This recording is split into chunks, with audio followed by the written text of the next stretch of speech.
ایک چیز کے آداب بتائے گئے. بسم اللہ والصلاۃ والسلام علی رسول اللہ. اللہم افتح لی ابواب رحمتک. یہ دعا پڑھ کے مسجد میں داخل ہو. اگر مسجد جو ہے وہاں پہلے سے کام ہے، حجرہ بنا ہوا ہے جماعتوں کے لیے، تو ہم اپنا سامان خدمت کا بستر وغیرہ وہاں رکھیں اور مسجد میں جائیں. اگر حجرہ نہیں ہے تو پھر خدمت کا سامان اور خاص طور پر یہ مٹی کا تیل اور گیس کے چولہے اور کچا پیاز اور لہسن، اس کو مسجد میں لے کر داخل نہیں ہونا. ہم انسان کہ ان چیزوں کی بو سے انسان کا جو ہے مدہ کرکرا ہو جاتا ہے، تو وہ تو فرشتوں کی جگہ ہے، وہ تو نور سے بنے ہوئے، ان کو تکلیف دینا، اس لیے ان چیزوں کو باہر رکھا جائے. سب سے پہلے مسجد میں جاتے ہی اگر وہاں کوئی صفائی کی ضرورت ہے، پانی بھرنے کی ضرورت، بھر کر پہلے وضو کر کے 2 رکعت نماز نفل پڑھیں.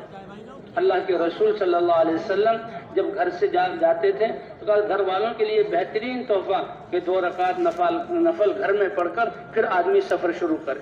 اور جب حضور صلی اللہ علیہ وسلم سفر سے واپس آتے تو سب سے پہلے مسجد میں جاتے 2 رکعت نماز پڑھتے تھے، اور ثم یصلی بفاطمہ، پھر دوسرا کام اپنی بیٹی فاطمہ کے گھر جاتے تھے، وہ اتنی چہی تھی.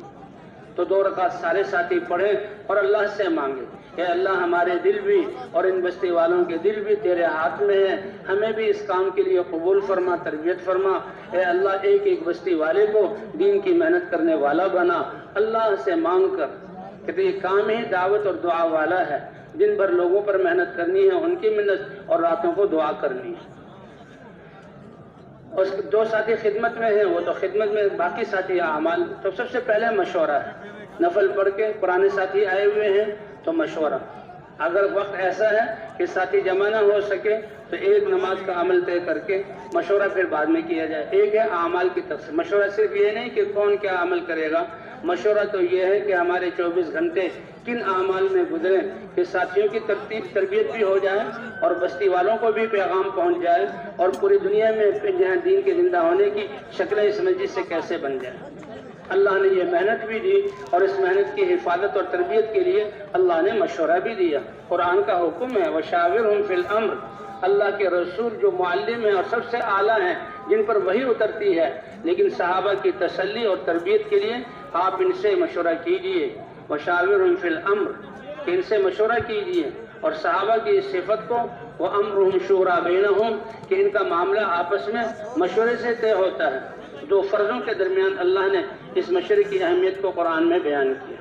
بھئی مشورے میں ہماری تربیت ہے.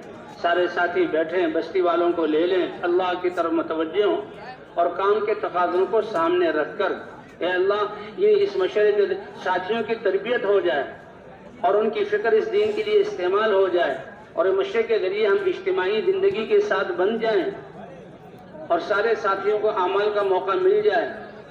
تو اگر وقت ہے تو سارے ساتھیوں سے رائے لی جائے. مشورے کے آداب کہ ساتھیوں کی رائےوں کو غور سے سنا جائے، کسی ساتھی کی رائے کو کاٹا نہ جائے، نہ کسی ساتھی کی رائے کی تحقیق کی جائے. اور یہ مشورہ کوئی انتخابات نہیں ہے کہ کثرت رائے پر